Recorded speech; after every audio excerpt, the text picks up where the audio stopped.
మాజీ ముఖ్యమంత్రి వైఎస్ఆర్ కాంగ్రెస్ పార్టీ అధ్యక్షులు శ్రీ వైఎస్ జగన్మోహన్ రెడ్డి గారు ఇచ్చిన పిలుపు మేరకు డిఎస్సిలో జరిగిన అవకతవకలు అన్యాయాల మీద ఈరోజు కోవూరు నియోజకవర్గానికి సంబంధించి ఇందుకూరుపేటలో గుణపాటి సురేష్ రెడ్డి గారి ఇంటి దగ్గర నుంచి రాజశేఖర రెడ్డి గారి విగ్రహం వరకు ర్యాలీ నిర్వహించుకున్నాం.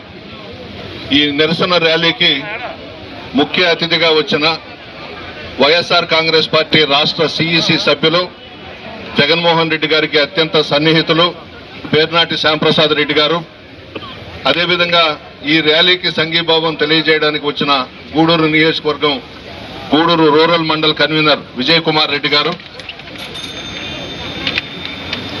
కోట మండల కన్వీనర్ పలగాటి సంపత్ రెడ్డి గారు, చిట్టమూరు మండల కన్వీనర్ సన్నారెడ్డి శ్రీనివాసులు రెడ్డి గారు, జిల్లా పార్టీ ఉపాధ్యక్షులు మెట్టా రాధాకృష్ణారెడ్డి గారు, రాష్ట్ర వైఎస్ఆర్ కాంగ్రెస్ పార్టీ యువత జాయింట్ సెక్రటరీ ఊటుకూరు మహేందర్ రెడ్డి గారు, గూడూరు నియోజకవర్గం మాజీ రైతు విభాగం అధ్యక్షులు రాజారెడ్డి గారు, జిల్లా వైఎస్ఆర్ కాంగ్రెస్ పార్టీ కార్యదర్శి చిట్టమూరు మండలానికి సంబంధించిన రాజారెడ్డి గారు, మరియు మా నియోజకవర్గానికి సంబంధించిన కన్వీనర్లు, సీనియర్ నాయకులు, యువత, విద్యార్థి పార్టీ నాయకులు, కార్యకర్తలు, పత్రికా విలేకరులందరికీ నమస్కారం. ముందుగా పేర్నేటి శ్యాంప్రసాద్ రెడ్డి గారు ప్రశ్న ఉద్దేశించి మాట్లాడతారు. వైఎస్ఆర్ కాంగ్రెస్ పార్టీ జాతీయ అధ్యక్షులు మాజీ ముఖ్యమంత్రి వర్యులు శ్రీ వైఎస్ జగన్మోహన్ రెడ్డి గారికి పిలుపు మేరకు రాష్ట్ర వ్యాప్తంగా ఈరోజు డిఎస్సికి సంబంధించి నిరసనలు తెలియజేస్తున్న సందర్భంలో ఆఖరి రోజున కోవూరు నియోజకవర్గం మాజీ మంత్రివర్యులు వైఎస్ఆర్ కాంగ్రెస్ పార్టీకి ఆదరించి కూడా జగన్మోహన్ రెడ్డి గారి వెన్నంటూ ఉండి ఈరోజు కోవూరు నియోజకవర్గంలోనే కాక జిల్లాలో తిరుగులేని నాయకుడిగా పిలువబడుతున్నటువంటి మా సోదరులు నల్లపురెడ్డి ప్రసన్న కుమార్ రెడ్డి గారి సారథ్యంలో ఇందుకూరుపేట మండలంలో గుణపాటి సురేష్ అన్న గారి ఇంటి వద్ద నుంచి ఈరోజు నిరసన ర్యాలీ కార్యక్రమాన్ని నిర్వహించుకోవడం జరిగింది. ఈ కార్యక్రమానికి గూడూరు నియోజకవర్గానికి సంబంధించి మమ్మల్ని అందరినీ కూడా పార్టీ మండల కన్వీనర్లు కావచ్చు, రాష్ట్ర జాతీయ బాధ్యతలు ఉన్న కార్యకర్తలందరినీ కూడా ఈ కార్యక్రమానికి ఆహ్వానించడం, ప్రత్యేకంగా ప్రసన్న అన్నకి ధన్యవాదాలు తెలియజేసుకుంటున్నాం. ఈరోజు రాష్ట్రంలో మీకు అందరికీ తెలుసు 6 సూత్రాలు పాటిస్తామని చెప్పి అధికారంలోకి వచ్చినటువంటి చంద్రబాబు నాయుడు గారు విద్యార్థులకు అన్యాయం చేయడం, అదేవిధంగా డిఎస్సి పేరుతో దగా చేయడం మనం అందరం చూస్తూ ఉన్నాం. కేంద్రంలో ఏదైతే నీటికి సంబంధించి పేపర్ లీక్ అయిందని చెప్పి విద్యార్థులు జంతర్ మంతర్ దగ్గర ఆమరణ నిరాహార దీక్షను చేస్తున్నటువంటి వ్యక్తులకు సపోర్టుగా నిలబడ్డటువంటి యువతకి ఈరోజు ప్రత్యేక ప్రాధాన్యతనిచ్చి కేంద్ర విద్యాశాఖ మంత్రి గారిని రాజీనామా చేయించేంత వరకు విద్యార్థులు ఎవరు కూడా నిద్రపోకుండా ఈరోజు జెన్జీ అంటే మేమందరం ఏకతాటి మీదకి వస్తాం. ఈరోజు రాష్ట్రాన్ని కాదు కదా, కేంద్రాన్ని కూడా కదిలించి అక్కడ ఉన్నటువంటి కేంద్ర విద్యాశాఖ మంత్రి గారిని రాజీనామా చేయించిన సంగతి మనకందరికీ తెలుసు. అదేవిధంగా ఈ రాష్ట్రానికి సంబంధించి 2025లో జరిగిన డిఎస్సికి అవకతవకలు జరిగాయి. అదేవిధంగా ఏదైతే స్పోర్ట్స్ కోటా కింద మన ప్రభుత్వం, ఈ రోజున్న ప్రభుత్వం ఏదైతే కొన్ని ఆటల్ని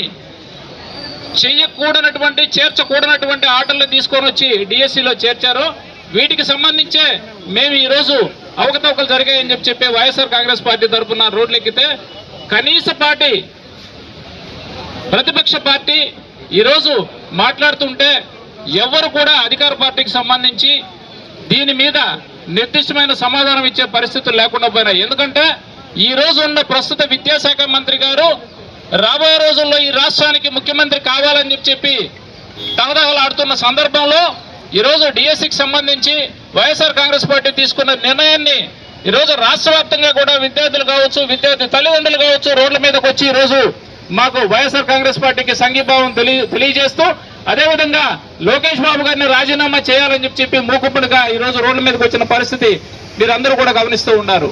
ఖచ్చితంగా రాబోయే రోజుల్లో దీనికి సంబంధించి డిఎస్సికి సంబంధించి విద్యాశాఖ మంత్రి గారు రాజీనామా చేయకపోతే ఆమె నిరాహారదీక్షకు సైతం లెక్క చేయకుండా రోడ్ల మీదకి వచ్చే పరిస్థితులు ఈ రాష్ట్రంలో వైఎస్ఆర్ కాంగ్రెస్ పార్టీ తీసుకోబోతుందని చెప్పి మీకు అందరికీ సభాముఖంగా తెలియజేసుకుంటూ ఈరోజు ఈ అవకతవకలకి సంబంధించి ఎవరైతే విద్యాశాఖ మంత్రిగా ఉన్నారో లోకేష్ బాబు గారు తక్షణమే రాజీనామా చేసి, ఒకవేళ విద్యాశాఖ మంత్రిగా రాజీనామా చేస్తే ఒకవేళ ప్రమోషన్ ఇచ్చి పార్టీలో ముఖ్యమంత్రిగా చేస్తారేమో, కనీసం దీనికి రాజీనామా చేసైనా ముఖ్యమంత్రి స్థానంలోకి వెళ్లాలనే ఆలోచన ఉంది. కాబట్టి ఇక్కడ విద్యాశాఖకి రాజీనామా చేసి ముఖ్యమంత్రికి వెళ్లిపోతే చంద్రబాబు నాయుడు గారిని పక్కకు తొలగించే అవకాశాలు మెండుగా ఉన్నాయని చెప్పి లోకేష్ బాబు గారికి తెలియజేసుకుంటూ, ఈరోజు ఫీజు రీయింబర్స్మెంట్ కి సంబంధించి కానీ విద్యార్థులకు సంబంధించి అదేవిధంగా నిరుద్యోగ భృతి అని చెప్పి 3,000 రూపాయలు ఇస్తామని చెప్పి అధికారంలోకి వచ్చాను చెప్పడం జరిగింది. ఈరోజు నిరుద్యోగ భృతి లేదు, ఫీజు రీయింబర్స్మెంట్ లేదు. అదేవిధంగా డిఎస్సికి సంబంధించి అనేక అవకతవకలు జరిగితే వీటికి సంబంధించి ప్రశ్నిస్తుంటే కనీసం విద్యాశాఖ మంత్రి గారు మీడియా సమక్షంలో కానీ లేదా రాష్ట్ర వ్యాప్తంగా విద్యార్థులకు సంబంధించి కానీ ఒక మీడియా సమావేశం పెట్టే ధైర్యం లేక ఈరోజు అందరూ కూడా ఈ కార్యక్రమాలను అడ్డుకునే ప్రయత్నాలు చేస్తున్నారు. నేను ఒక్కటి సూటిగా అడుగుతున్నాను పోలీసు సోదరుల్ని. ఈరోజు పేకాట స్థావరాల మీద దాడి, 10,000 రూపాయలు పట్టుకున్నా 4 అరెస్ట్ చేశామని చెప్పి పేపర్లకు వస్తున్నారు. మీడియాలో ఎవరో ఎక్కడో మారుమూల ప్రాంతాల్లో చెట్ల కింద ఆడుకున్న వాళ్ళని తీసుకొని వచ్చి ఈరోజు అరెస్టు చేసి బైండ్ ఓవర్ కేసులు బనాయిస్తా ఉన్నారు. పోలీసు సోదరులకు ఒక్కటి చెప్తున్నా, అన్నా మీరు దయచేసి ఇంకా పేకాట స్థావరాల మీద దాడి చేయాల్సిన అవసరం లేదన్నా, ఎందుకంటే జీవోలోనే పొందుపరిచారు. పేకాట ఆడే వాళ్ళకు కూడా డిఎస్సీలో ఉద్యోగాలు ఇస్తున్నామని చెప్పి ఈ ప్రభుత్వం ఏదైతే ఉందో, ఈ రోజు మీరు ఏ ప్రభుత్వంలో అయితే మీరు పోలీసు ఉద్యోగాలు చేస్తున్నారో వాళ్ళే ఇవ్వడం జరిగిందన్న. ఎందుకన్నా అనవసరంగా ఎక్కడో మారుమూల ఎవరికి తెలియకుండా గ్రామాల్లో కుటుంబాలకు తెలియకుండా పేకాట ఆడుకున్న స్థావరాల మీద దాడి చేయాల్సిన అవసరం లేదు. అఫీషియల్ గా జీవోలోనే ఇచ్చున్నారు. పేకాట ఆడే వాళ్ళకు కూడా డిఎస్సీలో ఉద్యోగాలు ఇస్తామని చెప్పడం జరిగింది. సో వీటన్నిటి మీద ఈరోజు వైఎస్ఆర్ కాంగ్రెస్ పార్టీ రోడ్ల మీదకి వచ్చే పోరాటం చేస్తుంది. విద్యార్థులు అదేవిధంగా ఉపాధ్యాయ ఉద్యోగులు రాని వాళ్ళ కోసం మేము ఆమన్న నిరాహారదీక్ష సైతం రోడ్ల మీదకి వచ్చేదానికి సిద్ధంగా ఉన్నామని చెప్పి మీ ద్వారా తెలియజేసుకుంటూ, మరొకసారి లోకేష్ బాబు గారిని ఈ విద్యా వ్యవస్థకు సంబంధించి సబ్జెక్టు ఉంటే ఒకసారి ఆయన్ని మాట్లాడి ఈ అవకతవకలకు సంబంధించి నిర్దిష్టమైన సమాధానం చెప్పవలసిందిగా ఈరోజు ఈ కోవూరు నియోజకవర్గం నుంచి ఇందుకూరుపేట మండలం నుంచి మేము డిమాండ్ చేస్తూ ఉన్నాం. దీనికి మేము కోరేది ఒక్కటే, నిజంగా వాళ్ళు పొందుపరిచిన జీవోలో ఎటువంటి అవకతవకలు లేకపోతే ఈరోజు YSR Congress party demand CBI Congress party రాష్ట్ర అధ్యక్షులు మాజీ ముఖ్యమంత్రి వర్యులు శ్రీ వైఎస్ జగన్మోహన్ రెడ్డి గారి ఆదేశాల మేరకు ఇటీవల 6వ తేదీ నుంచి నిరసన దీక్షలు అయితేనేమి ఈ రోజు జరుగుతున్నటువంటి 170 నియోజకవర్గాల్లో ఈ యొక్క ర్యాలీ ఏర్పాటు చేసి తద్వారా కూట ప్రభుత్వం చేసినటువంటి కార్యక్రమాలను కూడా మరి ప్రజలకు తెలిసే విధంగా కూడా ఈ కార్యక్రమానికి శ్రీకారం చుట్టడం జరిగింది. మరి మేము చేసింది ఏంటంటే నిర్దిష్టంగా 3 డిమాండ్లపై ఈ కార్యక్రమం చేపట్టడం జరిగింది. ఒకటి మెగా డిఎస్సీ అయితేనేమి, రెండవది వచ్చేసి మరి ఏదైతే ఎలక్షన్ ముందు మీరు మేనిఫెస్టోలో పెట్టి యువతకు 20 లక్షల ఉద్యోగాలు లేని పక్షంలో తక్షణమే జూన్ 24 నుంచే ప్రతి ఒక్కరు కూడా నిరుద్యోగ భృతి 3,000 ఇస్తామని చెప్పారు. మరి మూడవది ఆనాటి దివంగత ముఖ్యమంత్రి డాక్టర్ వైఎస్ రాజశేఖర రెడ్డి గారు ప్రవేశపెట్టిన ఫీజు రీయింబర్స్మెంట్. మరి ఎంతో మంది పేద విద్యార్థులు ఈరోజు మరి మంచి ఉద్యోగాలు చేస్తున్నారంటే విద్యను అభ్యసించి ఆ రోజు పేదలకి విద్య దూరం కాకూడదు, అదేదో నా ప్రభుత్వం భరిస్తుందని ఫీజు రీయింబర్స్మెంట్ ప్రవేశపెట్టారు. తనేడు 5 సంవత్సరాలు కూడా ఫీజు రీయింబర్స్మెంట్ చక్కగా చెల్లిస్తూ మరి ఈ రాష్ట్రంలో విద్యకి పెద్దపీట వేస్తూ మరి రాష్ట్రంలో ఎన్నో లేనటువంటి విద్యకి ఎన్నో శ్రీకారాలు చుట్టి అమ్మఒడి మొదలుకొని నాడు నేడైతేనేమి, విద్యా కానుక, విదేశీ కానుక అయితేనేమి, వసతి దీవెన, విద్యా దీవెన ఎన్నో ప్రవేశపెట్టాడు. ఎందుకంటే ఈ రాష్ట్రం అభివృద్ధి చెందాలంటే విద్య ద్వారా అభివృద్ధి చెందాలి, తద్వారా రాష్ట్రం అభివృద్ధి చెందాలని ఒక మంచి ఉద్దేశంతో మంచి నిర్ణయం తీసుకున్నటువంటి మహా నాయకుడు వైఎస్ జగన్మోహన్ రెడ్డి గారు. మేము అడిగేది ఒకటే, డిఎస్సీలో తొలి సంతకం చేసేవయ్యా, మరి వచ్చేసి ఈ దగా కార్యక్రమానికి శ్రీకారం చుట్టారు. దీన్ని మీరు ముందుకు వచ్చేసి ఏం జరిగిందో విధి విధానాలను మీరు చెప్పాల్సిన బాధ్యత మీకు ఉందని చెప్పేసి సంబంధిత మంత్రి గారిని కోరుతా ఉన్నాం. లోకేష్ బాబు గారు ఆయన చదువుకున్నటువంటి తీరుతెన్నులు తెలుసు. ఆయనకి వచ్చేసి విద్యాశాఖ మంత్రి ఇచ్చారు కాబట్టి విద్యకి సంబంధించినటువంటి డిఎస్సి అయితేనేమి పిల్లలకి బకాయిలు చెల్లించే విషయంలో కూడా ఈ రాష్ట్రం ఈ విధంగా వెనకబడిపోవడానికి కారణం ఏందో అడుగుతా ఉన్నాం. నిన్న ఒక ఆయన మాట్లాడాడు బుచ్చిరెడ్డిపాలెంలో 77 జీవో మరి వైఎస్ఆర్ కాంగ్రెస్ పార్టీ 2023లో ఇచ్చిందని. 73 జీవో గురించి ఆయనకి తూతా తెలియకుండా ఉన్నటువంటి పరిస్థితి. అంటే వర్టికల్గా ఉన్నటువంటి దాన్ని హారిజాంటల్గా ఇచ్చారంటే వర్టికల్గా తీసేసినట్టు కాదు. వర్టికల్ అంటే ఎస్సీ ఎస్టీ బీసీ మైనార్టీకి సంబంధించిన రిజర్వేషన్. ఇప్పుడు ఆర్టిజన్ మీరు ఇచ్చినటువంటి ఇప్పుడు జీవో మేము ఇచ్చింది ఏంటంటే అందరికీ సమానత్వంగా ఏ క్యాస్ట్ వచ్చినా సరే దాంట్లో మహిళ ఉండాలి, వికలాంగులు ఉండాలి, మరి ఎవరైతే స్పోర్ట్స్ కోటా ఉండాలని ఉద్దేశంతో ఇచ్చినటువంటి జీవో ఇది. మీరు పెట్టినటువంటి జీవో నెంబర్ 4, జీవో నెంబర్ 47లో ఇక్కడ లేని క్రీడలను తీసుకొచ్చి 30 క్రీడలు ఉంటే 54 క్రీడలుగా పొందుపరిచి తద్వారా వచ్చేసి ఏదైతే శాప్ ద్వారా కొన్ని నకిలీ సర్టిఫికేట్లు పొందుపరిచి మరి ఎగ్జామ్ రాయకుండా టెట్ రాకపోయినా డిఎస్సి రాకపోయినా కానీ బీఈడి చేయకపోయినా సరే వీళ్ళు మరి ఉపాధ్యాయులుగా అర్హులు అవుతారని చెప్పి ఇచ్చారు ఉద్యోగాలు. దాని గురించి అడుగుతున్నాం నాయన. మీరు ఏదో తీసుకొచ్చి ఈ యొక్క 77 జీవో అంటే 77 జీవోలలో కులంకరేశ్వరం గారు కానీ చదువుకుంటే ఆ జీవోలోని ఎలాంటి ఎగ్జామ్ రాయకుండా ఉద్యోగం వస్తుందని చెప్పి అబద్ధాలు చెప్తారు. అదిగా జీవో. మేము జీవో నెంబర్ 4, జీవో నెంబర్ 47 గురించి అడుగుతా ఉన్నాం. దీనివల్ల ఈ రాష్ట్రంలో బాగా చదువుకున్నటువంటి ఎంతో మంది కష్టపడి ఈ టెట్ రాసేసి బీఈడీ చదువుకొని డిఎస్సికి అపేర్ అయినటువంటి వాళ్ళు చాలా మందికి ఉద్యోగాలు రాక చాలా మంది ఇబ్బంది పడుతూ ఉన్నారు.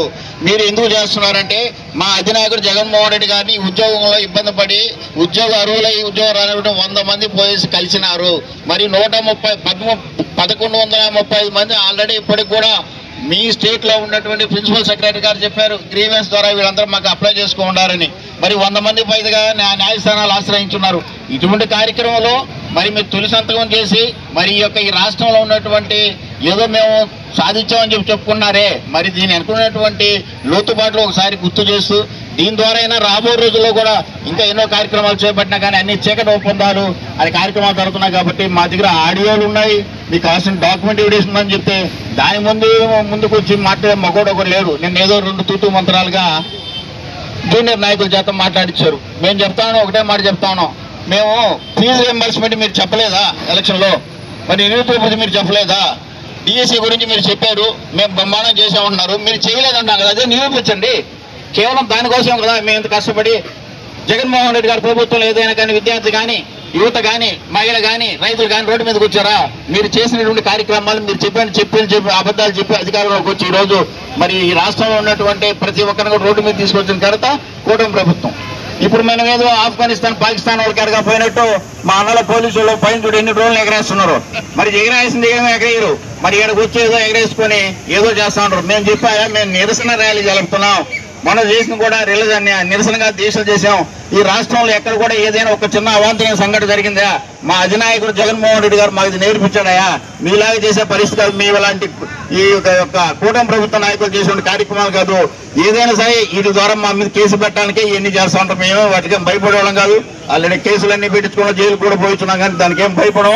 కాకపోతే ఇంత కట్టుదిట్టమైన బందోబస్తు ఇక్కడ వేల మంది జనాలు వచ్చుంటే మీరేదో బందోబస్తు తూటు మంత్రంగా ఇక్కడికి వచ్చి ఫోటోలు తీసుకున్నంత మొత్తం ఇంటి కూడా భయపడాలని పోలీసు సోదరులకు మనం చేసుకుంటూ ఏదేమైనా సరే మీరు ఈ ప్రభుత్వం దిగి వచ్చే వరకు వైఎస్ఆర్ కాంగ్రెస్ పార్టీ పోరాటం జరుగుతూనే ఉంటది. ఈ యువత విషయం అయితేనే, విద్యార్థి విషయం అయితేనే, అట్టి ఉపాధ్యాయుల విషయం కూడా తప్పకుండా మా అధినాయకుడు జగన్మోహన్ రెడ్డి గారు ఏ బాట వేసి ఆ బాటలో నడిచి కోర్ నియోజకవర్గంలో మరి వైఎస్ఆర్ కాంగ్రెస్ పార్టీ ఇన్ఛార్జి మాజీ మంత్రులు గౌరవనీయులు పెద్దలు నల్లపురెడ్డి గారి ప్రసన్న కుమార్ నేతృత్వంలో ఈ నియోజకవర్గంలో ఏ కార్యక్రమం జరిగినా కానీ దిగ్విజయంగా చేయడానికి వచ్చినటువంటి ఇక్కడికి వచ్చినటువంటి యువతకి, కార్యకర్తలకు, సీనియర్ పార్టీ నాయకులకు మరి ముఖ్యంగా గూడూరు నుంచి వచ్చినటువంటి నాయకులు అందరూ కూడా ప్రత్యేక ధన్యవాదాలు తెలుపుకుంటూ ఇక్కడ ఉన్నటువంటి కన్వీనర్లకు ప్రతి ఒక్క పాత్రికేయ సోదరులకు అందరికీ ప్రత్యేక ధన్యవాదాలు తెలుపుకుంటూ సెలవు తీసుకుంటాం. జై హింద్.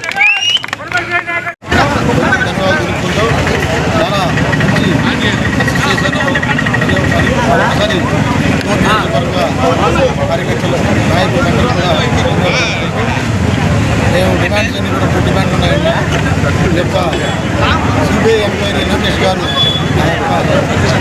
మెగా డిఎస్సీ మీద జరిగినటువంటి లోపల ఆయన ఎంక్వైరీ చేసుకోవాలి. ఎందుకంటే రాజశేఖర రెడ్డి గారు జగన్మోహన్ రెడ్డి గారు జగన్మోహన్ రెడ్డి గారు సిబిఐ ఎంక్వైరీ ఏమీ చెప్పడం జరిగింది. అంతా మీకు నమ్మకం ఉన్నప్పుడు మీరు కూడా సిబిఐ ఎంక్వైరీ చేసుకొని మీరు తీసుకోవాలని డిమాండ్ చేస్తున్నాం. అలాగే నిరుద్యోగులు వెంటనే వాళ్ళని ఇప్పటికీ దాదాపు 2 సంవత్సరాల ముందు కావాల్సిన ఉంది. మొత్తం ఆ బాకీలు కూడా తీర్చి నిరుద్యోగులకి ఊరట కల్పించాలని కోరుతున్నాం. అలాగే వెంటనే విద్యార్థులకి ఇవ్వాలని కోరుతున్నాం. ఎందుకంటే సర్టిఫికేట్స్ కూడా ఇవ్వకుండా వాళ్ళందరికీ సర్టిఫికేట్స్ లేక వాళ్ళు కొంత భద్రగా చదువుకోవాలని కూడా చాలా ఇబ్బంది పడుతున్నారు. కాబట్టి ఆ యొక్క సర్టిఫికేట్ వెంటనే ఇవ్వాలని కోరుతున్నాం. ఈ యొక్క 3 డిమాండ్లు తక్షణమే అమలు చేయాలని కూడా తెలియజేస్తున్నాం. ఈ కార్యక్రమానికి పెద్ద సక్సెస్ చేసిన మరొకసారి అందరూ కూడా ధన్యవాదాలు తెలుసుకుంటాం.